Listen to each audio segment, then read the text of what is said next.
I did everything that could have killed me 24 times. Not simply out of egoistic jingoism that you want to do something others cannot do. It's about stretching yourself beyond your limits somewhere. Youth without any sense of adventure are not youth.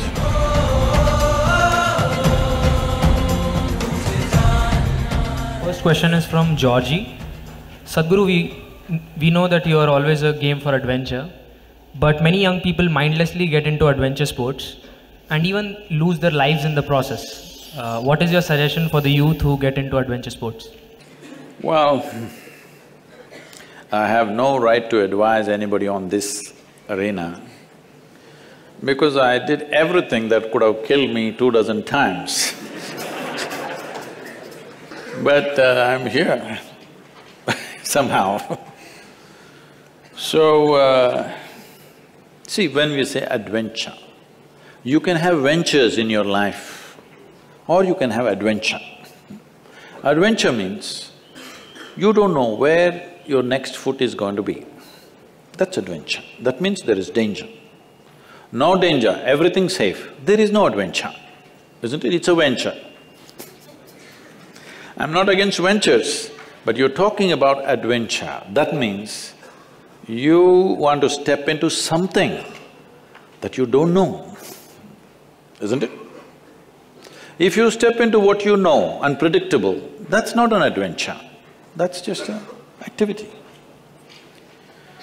So, I must tell you this. Why should I tell you all this and make some crazy people do something crazy? Well, one thing, my father, the physician, and constantly worried about me.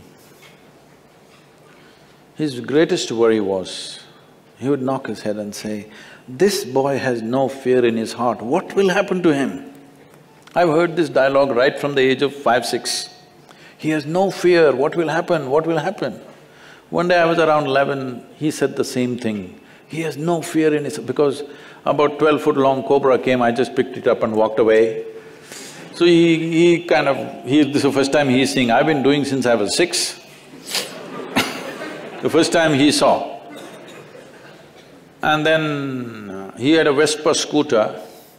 From the age of 9, I've been riding it without him knowing. I was cleaning it for him, but I was riding it.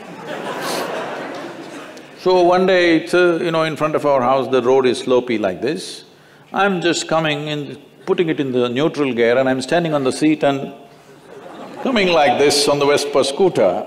He saw me and his heart broke. So he said, "This boy has no fear in his heart, what to do?" Then I asked him, "When did fear become a virtue?" He said, "See, I told you he has no fear."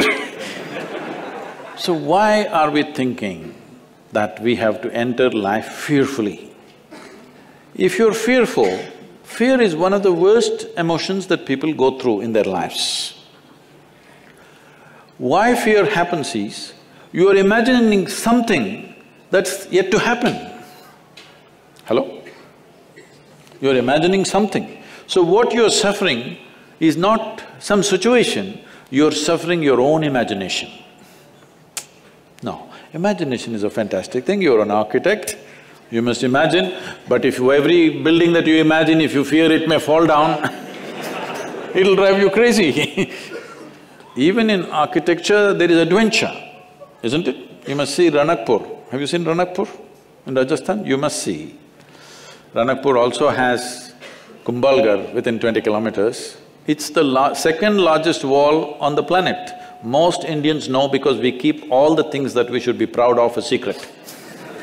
Sits in Kumbhalgarh. Close to that is Ranakpur. This architect is a madman, but he's a very super sane madman because he knows what he's doing. See, if you build a building, this is a temple with 1,000 columns. If you're thinking about safety, what would you do? Just in case over a period of time, if one column collapses, because those days the material is only stone, there is no steel and concrete and stuff. You would make sure if one column falls down, there'll be another column which will keep the temple up. No, he built it in such a way, the audacity of him is such, if you pull down one column, the entire temple will come down. His pride in his intelligence and capability is such that he made it in such a way, if one column comes, the temple should not exist. And it's standing for over 500, 600 years without any issue. You will see something like that in the yoga center. We built an elliptical dome, no steel, no concrete. And at the top, it's only 8 inches thick. And just to freak people, I left a 9 feet diameter hole. People said, this will go to collapse. It will not collapse. If you don't have any adventure in your life, in whatever you do, it doesn't matter, in every sphere of life, there is room for adventure.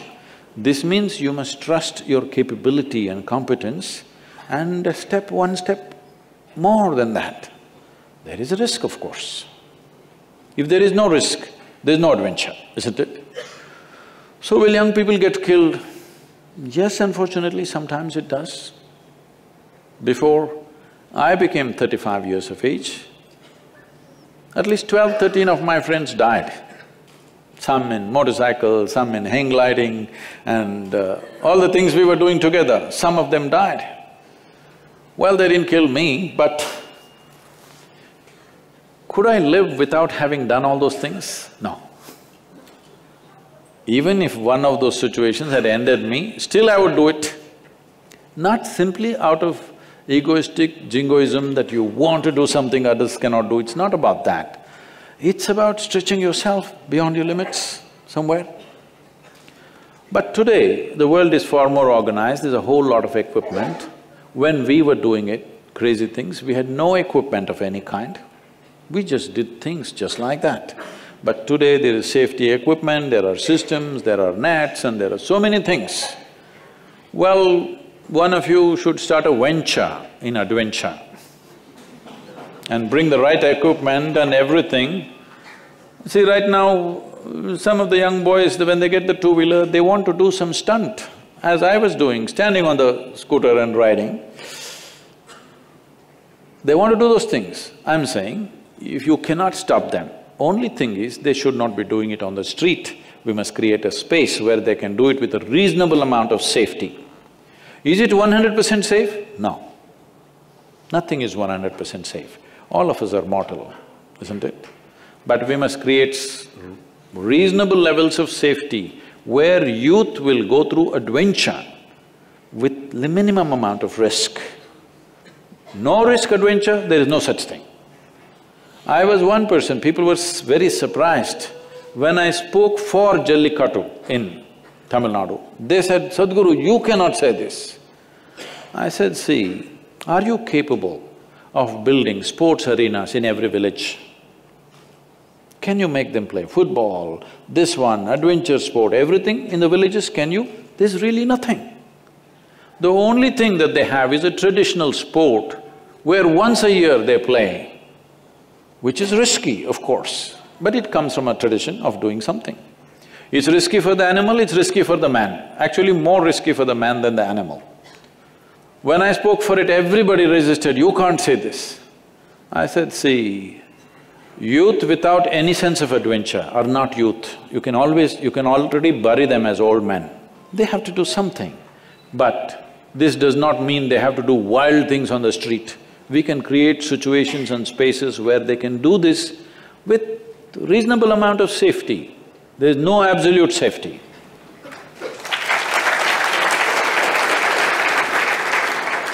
Some of the parents who are here don't approve of this, but otherwise they'll do it somewhere where you can't see.